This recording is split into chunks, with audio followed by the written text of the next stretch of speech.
आहे? आमदार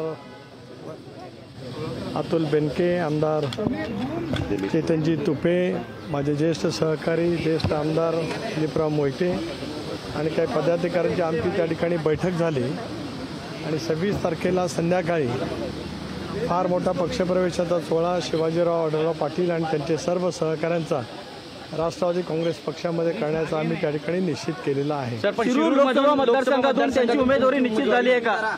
शिरूर लोकसभा मतदारसंघातून उमेदवारी निश्चित झाली. एक असं आहे की महायुतीच्या जागा वाटपांची चर्चा अंतिम टप्प्यामध्ये त्या ठिकाणी आहे. परवाच्या दिवशी माननीय मुख्यमंत्री महोदयांच्या जवळ बसलो होतो. दोन्ही उपमुख्यमंत्री होते, चंद्रशेखरजी बावनकुळे त्या ठिकाणी होते.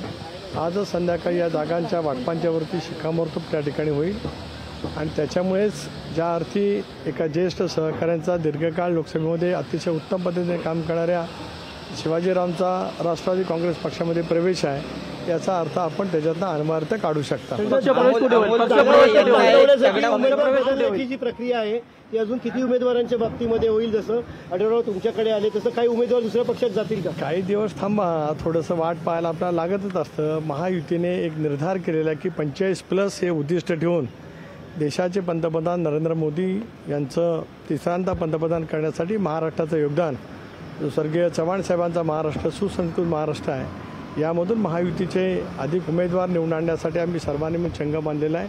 माननीय मुख्यमंत्री एकनाथराव शिंदे, देवेंद्रजी, अजितदादा यांच्या नेतृत्वाखाली आणि आमचे सर्व 9-10 घटक पक्ष आता या निवडणुकीच्या प्रक्रियेला आम्ही ताकदीने त्या ठिकाणी उतरलेलो आहोत. शिरूरमध्ये राष्ट्रवादीची ताकद वाढेल.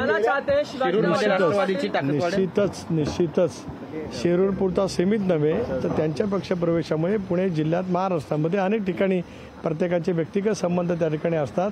दीर्घकाळ त्यांनी संसदेमध्ये त्या सगळ्या परिसराचं नेतृत्व केलेलं आहे. त्यामुळे आम्हाला निश्चितच त्या संदर्भातली खात्री आहे. पक्षप्रवेश यांना गेल्या वेळेस आढळराव पाटील यांना तिथून पराभव झाले होते, मात्र यावेळेस अजितदादांनी ज्या पद्धतीने सांगितलं की अमोल कोल्हे यांचा पराभव होईल, त्याच पद्धतीने आता आढळरावांची उमेदवारी तिथे झाली तर नक्कीच हा पराभव होईल का? या पराभव निश्चित यावेळेला राष्ट्रवादी काँग्रेस पक्ष महायुतीचा उमेदवार फार मोठ्या फरकाने महाराष्ट्रामध्ये निवडून येत असताना शिरूरमध्ये सुद्धा मोठ्या फरकाने आम्ही त्या ठिकाणी विजय मिळवणार आहोत. पक्षप्रवेश कुठे होईल? पक्षप्रवेश कुठे होणार आहे? परवाच्या दिवशी पक्षप्रवेश शिरूर आंबेगावच्या परिसरामध्ये स्थान ठरेल. सगळे नेते मंडळी यात बसतील, पण मोठा पक्षप्रवेशाचा सुद्धा नेतृत्वपक्ष सोहळा होईल. जणू काही प्रचाराचा शुभारंभ त्या दिवशी झालेला पाहायला मिळेल. धन्यवाद.